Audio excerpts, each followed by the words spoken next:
How many have never seen a drag queen before? Ever? Never. Just the one person. I don't buy it at all. Well, I'm not a drag queen. I'm a real straight lady. How we doing tonight, women? I relate right to ya, yeah. I'm gonna put my fake Birkin bag down on the stage.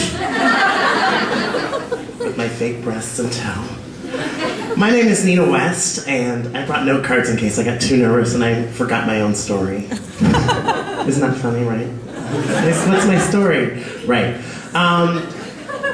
My stage name is Nina West, but I'm going to tell you the story of how I got there, and it all started with my real name, Andrew. My real name is Andrew, and this story comes from my friend Travis Haywisher, who was the first storyteller tonight, and that's the reason why I have the ability to tell the story. So thank you, Travis, for that opportunity. I started drag in 2001 in a really kind of weird, mixed-up situation. I graduated from college. I went to Denison University in Granville, and I studied theater with an incredible professor. He trained Jennifer Garner, who's not working. But I am Jennifer, eat it.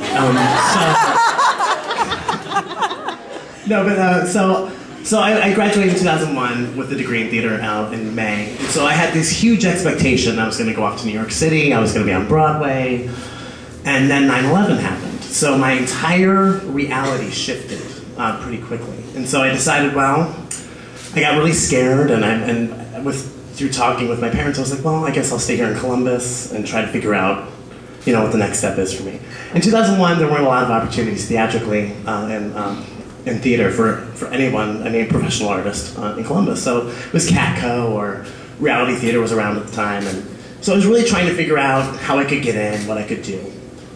Well, my friend Chris, AKA Virginia West, came up to me and said, hey, you know, here's a great opportunity. I studied theater in college as well, and I'm doing drag. You should try it. And I was like, huh. My first impression of drag queens were mammoth, larger-than-life, scary freaks of nature. While most of that is true,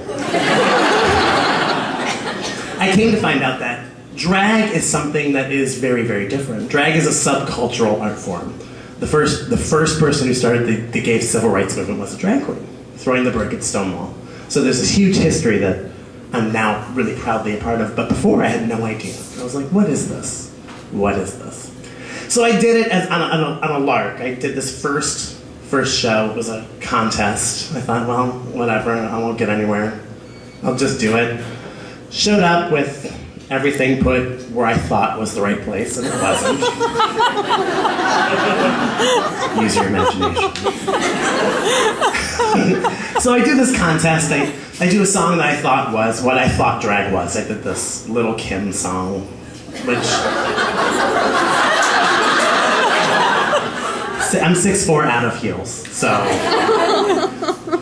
right. So I mean, I'm not little at all. That's so I did this song, and I really, you know, thought I'd put my theatrical training to the test, and it turns out that I won this contest, $200. Great. I thought I was done with drag. Virginia was like, well, you've got to do another show. You really have to do another show. I was like, okay, well, money in my pocket, I'll do it. In all of this, I hadn't told my parents, hey, guess what, I'm a drag queen. My $100,000 education is paying for this. Wigs on my head, dresses, and tights, and my penis shoved places you probably don't want to hear about. But, so I never told my parents. All of these years pass. 2008, I go down to Louisville, Kentucky, and I compete in this drag pageant. Drag pageantry is very serious. It's like if you've ever watched Miss America on TV, or Miss USA, Donald Trump. If you ever watch anything like that. It's very similar, it's very cutthroat. These girls are like, and by girls I mean boys, or boys who have body augmentation, or what have you. I'm sure you've seen it on TV. It's a lot like that. So I go down, I make this decision, I'm going to compete in this pageant. It's a national pageant. I'm just going to try it, do my best, put my best heeled foot out there and see what happens. So I prepared for months and months and months. 2008, 7 years since I started. And I win the contest. I win this national pageant. Yeah, right? Yeah. So, I'm thinking, well, I should probably tell my parents. I still don't know. A little background about my family. I'm the youngest of 3. I have 2 older sisters. I'm originally from Northeast Ohio. I come from the waspiest, whitest family you can imagine. My parents are both working still in the Republican Party very actively. When I was 12 years old, I went down to Houston, Texas for the Republican National Convention. 12, that's when I was coming to understand that I was even slightly different. I knew at that time I was gay. And here I am in Houston, Texas for the Republican National Convention. That's a whole other story. I remember meeting Charlton Heston as a 12-year-old, if that says anything. My family's deeply entrenched in the Republican Party. When I went to college, I started, kind of stepping out of that light. And, I was the president of the pro-life club in my Catholic high school.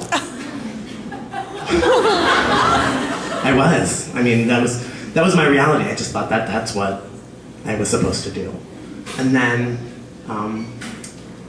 things changed, and my coming out story to my parents of being gay is pretty heart-wrenching and awful. And I remember telling my parents that I was gay while I was in college. I hadn't told them yet. I seemed to want to press the pause button and let my reality be and let their reality be. Because we're wasps, we don't talk about anything. How are you feeling? Great. How are you feeling? Great. How was your day? Good. How was your day? Good. That's the extent of conversation. So I hadn't told them that I was gay yet. I already knew at 12. It took me all this time to come to that reality. So, and fast forward to 1998 when I told my parents that I was gay. I thought what was going to be an awful thing, or they were going to kick me out of the house, or disown me, turned out to be a very supportive experience. Well, when you come out, I don't know if there are any other GLBT people here. Likely, hey, lesbians, great, good to see you. Cocktail at the bar afterwards, awesome. There's 3 of us here, 3 gay people. 4, thank you. Should be 1 out of 10 people, let's go.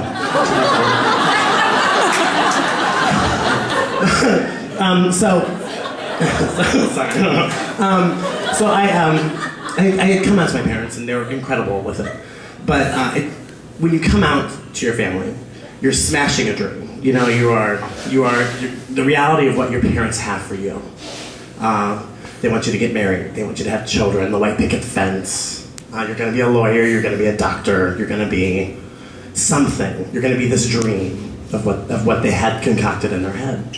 And I felt that pressure as the only male child in my family. And I thought, oh my God, I just crushed my mother's dream. I'm gay. I'm probably not going to have kids.